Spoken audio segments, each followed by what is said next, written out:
presentation is going to be a patient-parent perspective on a BMT gene therapy dual experience. Please welcome Cynthia Sheffer from South Carolina. Good morning, everyone. Thank you for having me. This moment is like a full circle moment for us. I knew from the moment that my children were diagnosed, both of my sons and myself, that it was my goal to advocate for other children and other patients. My children were born in New York. They were saved because of the work of Elisa and this organization. So thank you for having me here. So I don't know about y'all, but in 2020, I think I have a little bit of PTSD when I think about that year, right? COVID took over not only the United States, but it took over the world. It was the year that I found out, after I thought this chapter of my life was closed, that I'd be having another child. And it was also the year that we heard of this rare disease called adrenoleukodystrophy. I have been in healthcare since I was 18 years old, and this is something that I had never heard of before. I had no idea how quickly our lives would change. So let me just move forward here. I don't even think I'm going to do the slides. So it was a little bit interesting when I was asked to speak today. I wasn't really sure how to share our story. But just like I said yesterday when you guys were speaking, your story is your story to tell. And it's important that you tell it exactly how it happened. So I'm just going to pull up my notes. So after Cruz was diagnosed, my husband and I did all kinds of research. We didn't know if he had cerebral ALD. We didn't know if he had adrenal insufficiency. We didn't know what we were dealing with. So we knew that we wanted to be prepared and we wanted to be educated as best we could. And we also knew that should we have to move forward with treatment, we wanted all of the options. So we made the decision prior to knowing that Cruz had cerebral ALD that we would be seeking treatment in Minnesota if we had to move forward. So in December of 2020, Cruz had his very first brain MRI. This is the first time he had anything medical at all. He was a very healthy child. And that was December 28th. December 30th, I was at work and I received a phone call. I saw the 315 area code come up from Syracuse, and I knew that that was our call. I answered the phone, and Dr. Sakanji was on the other line, and she said to me, Mrs. Sheffer, "It's very loud where you are. Should I call you back?" And I'm like, we're not doing that. Let me just step into the office. And that's when she told me the news. She told me that Cruz had a brain lesion in his corpus callosum and that he had contrast enhancement and we would need to move forward quickly. My knees gave out and I collapsed to the floor. I wasn't really sure what was going to happen. I thought I was burying my son. All of the research that I had done said that there was hope, but in that moment, I couldn't see that, and I couldn't feel that. The next day, we drove up to see his neurologist. She had already reached out to the team in Minnesota and had already spoken to Dr. Gupta about Cruz, and she had said that without even meeting us, that he had accepted Cruz as a patient if that's what we chose to do. So we told her, send our information to everybody, and whoever calls us first wins. So on January 1st, Dr. Gupta called me, and I spoke to him for over 2.5 hours on the phone. And never once did he make me feel like he never made me feel rushed. He never made me feel like we were a bother. All he made me feel was like he cared, and he wanted to help us in our moment of need. And as a parent who is facing the unknown and is facing a life-threatening diagnosis, that's really all you need, is that reassurance. And in that moment, I knew that we had found our guy. So we moved forward quickly, and we packed up the kids, Ryder, the baby. He was only 4 or 5 months at the time. My husband drove out to Minnesota, and I flew by myself with the kids. I don't recommend it. And we move forward with what was a very long journey for our family. The beauty of this hospital never ceases to amaze me. Driving up there, seeing this picture, even with the snow, it gives me such a reassuring feeling of hope and of faith and of positivity, and knowing that there is an answer. So every time we go, I have to take a picture of the hospital because it's just so beautiful. Workup week, this is kind of what it looks like. And we didn't know what we were going to choose moving into treatment. We didn't know if we were going to choose gene therapy, and we didn't know if we were going to choose bone marrow transplant, but we knew that we wanted to move forward with both and see what our best option was. When the children were diagnosed, and when I was diagnosed, the Sheffer family, we like to go big. So not only were we diagnosed with a very rare disease, but we were also diagnosed, not diagnosed, but our mutation is something that had not been seen before, at least not in a very long time. And so we don't actually have a mutation of the ABCD1 gene. We have a total deletion of the ABCD1 gene. We took something rare and made it more rare.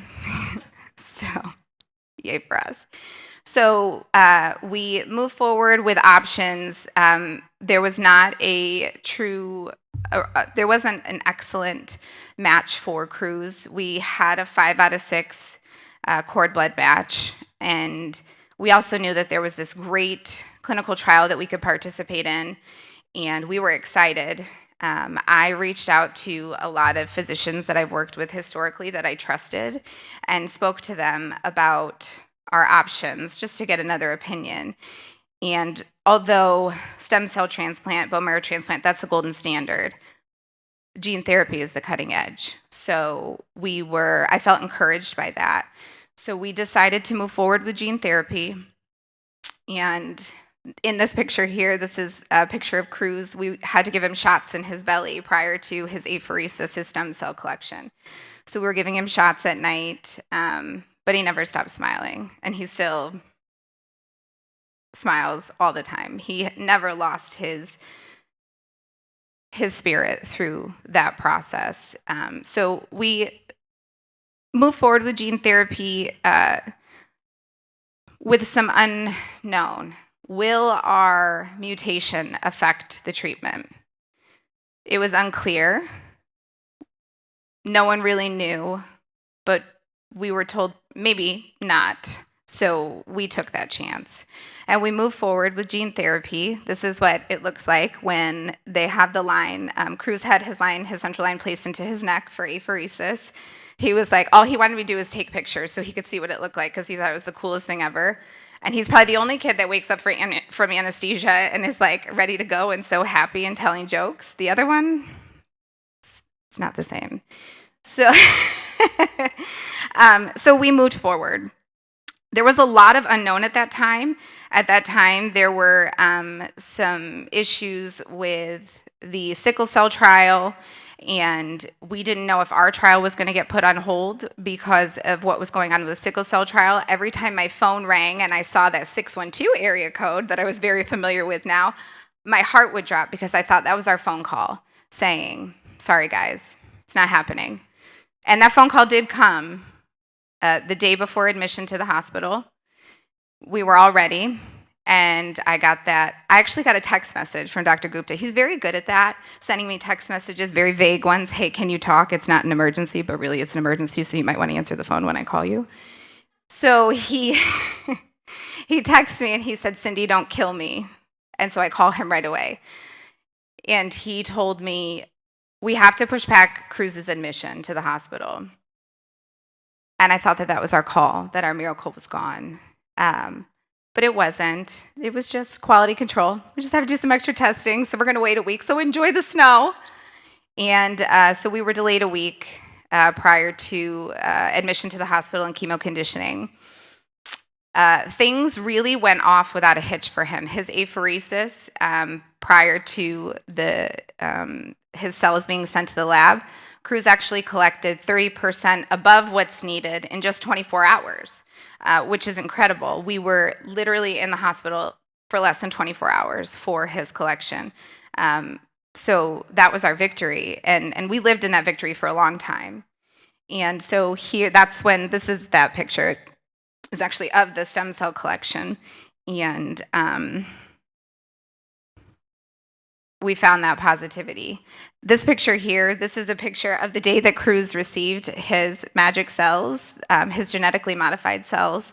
Our nurse, Kendall, for those of you, he's not there anymore, but for those of you who are familiar with Kendall, Kendall is like, he was our rock. He was our rock through gene therapy. He was our rock through BMT, and we got to have him both times for Cruz's treatment. It was really, when you think about a healthcare provider that really touched your soul, it's that man. And, I wish I could pack him up in a box and take him everywhere with me, because he knows how to talk to these boys and treat these boys. And it's so important to have those medical people in your lives. So on the day of transplant, as you can see, Cruz was Cruz, and he was so happy. He got a sweet little gift from the nurses, and it was lovely. They shaved his head into a mohawk and dyed it red. This was prior to his hair falling out. They said, it might be a little bit traumatic as their hair starts to fall out, but really, I think it was more traumatic for me. Cruz thought it was the coolest thing and was just pulling his hair out, and he's like, "Look at this, Mom," as his hair is falling out everywhere. My husband used a brush, a comb, to put the dye into his hair. And I, those of you that have seen my husband, he's got a big beard, and it's kind of white and gray. And one day, he took that comb and started combing his beard, but forgot that the red dye was on there. So he walked around with a hot pink beard for days because he could not get this dye out. And Cruz was not feeling well that day. Mucositis was starting to set in, and the chemo was starting to take over. And it was exactly what we needed in that moment, because he had no idea what was happening. And we couldn't stop laughing long enough to tell him how ridiculous he looked with this hot pink beard. So anyway, the sad part, or the hardest part of that whole process, was his hair falling out. It was the mucositis. It was the pain. It was the watching your child just so defeated. But Cruz never stopped going to school. He continued to go to school through the whole thing. He also never stopped eating. He never needed any type of artificial nutrition. He did so well, and that was one of the reasons why we chose gene therapy, was because it was less harsh on his body. The conditioning was much easier. And you'll see in some of the pictures moving forward what I mean by that. So this was discharge day. We were so happy to take Cruz home. He was in the hospital for about 25 days total, which was fantastic. It felt like forever for us. We had a baby that my husband and I were trying to juggle. It was COVID, so the baby couldn't come. So there's a lot of dynamics that went on, but nonetheless, Cruz made it out a rock star. His very first MRI post gene therapy showed complete resolution of the contrast enhancement. We all did a little happy dance because we thought, oh my gosh, it happened. And we were discharged from Minnesota about 50 days later. And that's another great part of the gene therapy process, is though you are uprooting your lives, it's for a much shorter period of time than for bone marrow transplant. So we moved back to New York, and once we discharged back to New York, actually before we even discharged back to New York, here's our happy day. This was our last clinic day. There's our guy, Dr. Gupta, with the babies. That was the day that Cruz got to ring the bell. He got to put his name up there on the 2021 poster. That was our victory. Before we moved back to New York, I knew I couldn't go back to New York, and I knew I needed something else. I knew I couldn't heal in New York. Walking through the threshold of my home was terrifying. Going back to work was terrifying because everywhere I went, I relived that moment that I got that phone call that from the pediatrician sitting on my couch telling me about Ryder as I'm breastfeeding him and sobbing and apologizing for what I had done to him. I would go to work and think about the day that Dr. Sakanju called me to deliver the news that my son had this brain lesion that I thought wasn't possible. I knew we needed a fresh start. What better place to start fresh than the beach? So 2 weeks after we returned to New York, I made the decision to move my family to the beach. We left my husband in New York to pack the house and sell it, and I left with the kids and moved in with my mom and dad. And we lived our best lives for a couple of months. And we returned to Minnesota for follow-up. And we were driving through the mountains. Dr. Gupta had said, I think his MRI looks pretty good. Let's just wait for radiology to read it. So we were driving through the mountains, and I get that ominous text, hey, can you talk? And so I answered the phone, and it's Dr. Gupta saying, the radiologist has looked at Cruz's MRI, and although initially it looked okay, there's some contrast enhancement, and his disease has reactivated. This was the day that we found out that we would have to move forward with bone marrow transplant. We were in the Outer Banks. It was Cruz's birthday in October. He had had a couple of MRIs since then, and they had all shown progression. Cruz progressed from a 2.5 after gene therapy to a 7.5 very, very quickly, and we had to move forward with our next option. And we couldn't wait. So here we are. There's my husband. I look at this picture, it's very striking because my husband, who is such a strong man, the only thing I can see in his face is fear. And in that moment, that's all I could feel was fear. The moment we got that phone call, and I thought again, I'm going to bury my baby. There's nothing like that. And there's nothing like knowing that here's this number 9, right? And for those of us who are really involved, or all of you, I'm sure you know what the number 9 is. Once you get to 9, that's it. And the chance of this really working is less and less and less. So here we are sitting at a 7.5 in less than 6 months. It was terrifying. And so we met up with our friends in Minnesota. We celebrated as much as we could prior to admission, but the whole time in the back of my mind, all I knew was what was coming. And all I knew was what my son would have to go through for a second time. And a much harder time of what was coming for him. And the only reason that I am mostly upset is because how it affected him, not because how it affected me or how it affected my husband, but what it did to him this time. Cruz developed antibodies, something that's not been seen before. It took a long time to figure that out. Dr. Lund and I spoke at length, and thank God that he discovered that for us so that we knew what was happening. And we tried to get ahead of it, but there just was no getting ahead of it. His body fought those magic cells. His vector count number was undetectable at less than 6 months post-gene therapy. So that's why he progressed. But here he is on his good days and his bad days. It's incredible how much he changed physically, mentally, and emotionally. He wanted to play so bad. This was transplant day. It was also superhero day in the hospital. It was supposed to be a magical day for us, and it was initially, but he just couldn't do it, and he just didn't have the energy. And he continued to get weaker and weaker and more sick and more sick. This is my husband letting the cells go. He tried so hard to smile through everything and to be so happy through all the gifts that were sent to him, all of the people that cared.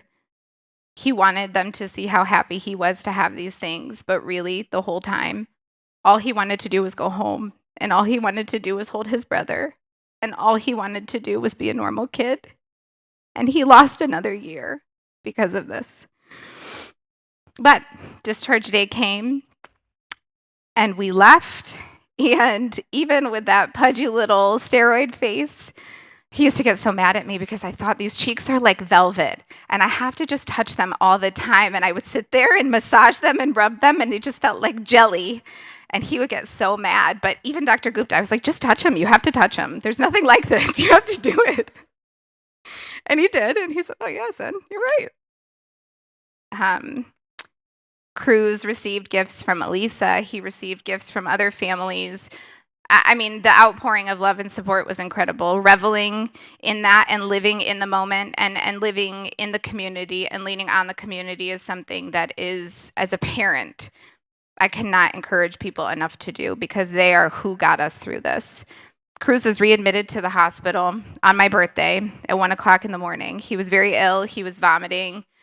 He could not walk. He could not talk. I was terrified. I thought, here we freaking go again. Here we go.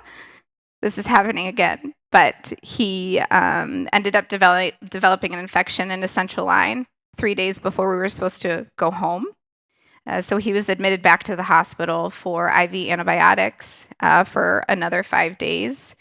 The trauma of going back through those hospital doors was terrifying. But we made it. We made it to day 100. He rang the bell again. He wrote his name on the 2022 poster, and we moved back to New York. No, we moved to South Carolina. We went back to South Carolina. We're not going back to New York. We're not doing that. Today, maybe, but not for good, not for real. This is a picture of us last week. Last week, we went to Minnesota for Cruz's 1-year post-transplant appointment. And we got the news that we got our miracle. Cruz's cell counts were 100% and 97%. He is fully arrested. His MRI actually went from a 7.5 to a 6.5. We don't really know how that happened, but we're just going to count it as a blessing. And we are moving on with our lives, finally.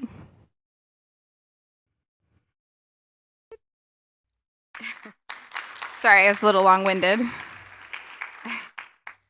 Thank you, Cynthia, for your courage and sharing your story.